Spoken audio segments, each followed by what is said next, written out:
Hey guys, my name is Max and welcome to Simple Biology.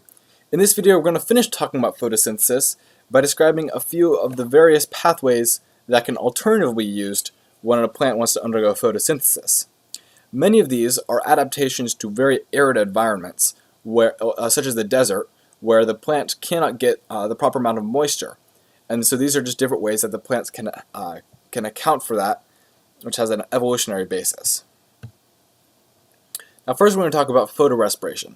As the name suggests, photorespiration is basically a combination of photosynthesis and respiration. Essentially, what will happen is that the leaf has these structures called stomata. And stomata are these big pores on the bottom of the leaf that allow water to escape through transpiration, as well as it allows oxygen and carbon dioxide to switch places in the leaf, allowing carbon dioxide to come in for respiration and O2 to be released. These stomata close when it's very hot and dry in order for the leaf and the plant as a whole to conserve water so that it doesn't dry up and die. The problem is oxygen will build up on these days.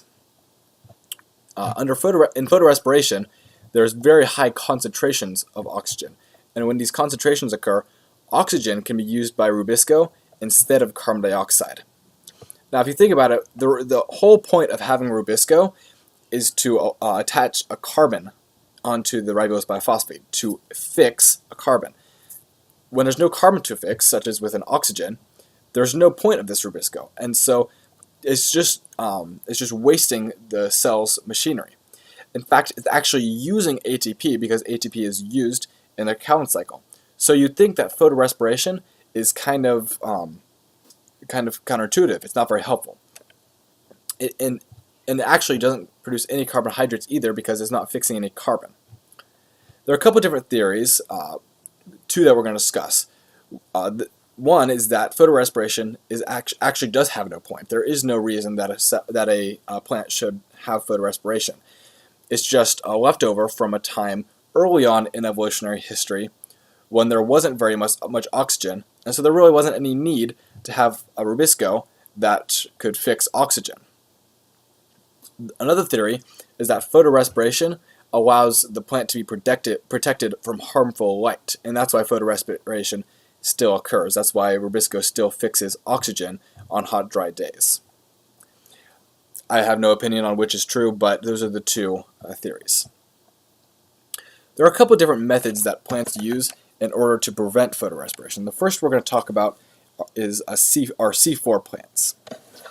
Now, essentially, C4 plants produce a 4-carbon carbohydrate before undergoing the Calvin cycle. So what happens is carbon dioxide is incorporated into various organic acids in what's called a mesophyll cell. And so a mesophyll cell is where the photosynthesis normally occurs in a leaf. And so instead of the normal photosynthesis, only incorporation into those organic acids will occur in mesophyll cells.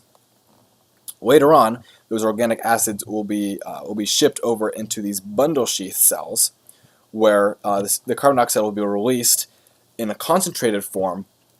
That way, the Calvin cycle can occur as it normally should. Now, you see here, there's this pyruvate molecule, which is what's released after the carbon dioxide is released. This pyruvate molecule will come up here, and there will be an ATP used to produce phosphoenolpyruvate, which can then have the carbon dioxide fixed to it through the working of an enzyme known as PEP carboxylase. You may not need to know all those different names, but that's what they are. Now, as I mentioned earlier, there's an ATP used. This ATP provides the energy to essentially pump carbon dioxide into the bundle sheath cells in order so that rubisco will not fail the cell. Now, the important thing to know with C4 plants is that those two different steps, the Calvin cycle and the light reactions, are separated spatially in different spaces in different cells. The other type that like I mentioned, there are two types, different ways that the cells can avoid photorespiration. The other way is through crassulacean acid metabolism, or CAM, and these would be called CAM plants. Basically, a very similar thing happens where carbon dioxide is first fixed into an organic acid before releasing carbon dioxide for the Calvin cycle. But instead of being separated spatially, carbon dioxide is incorporated into organic acids at night.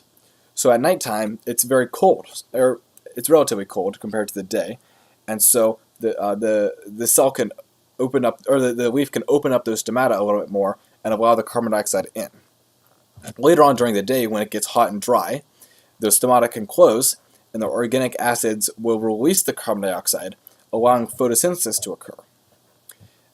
In addition, during the daytime, of course, the light reactions will occur because they need light and can't occur during the night. So as a result of all these, the steps are separated temporally between night and day. And so that's crassulacean acid metabolism. These alternate pathways are really just as simple as that.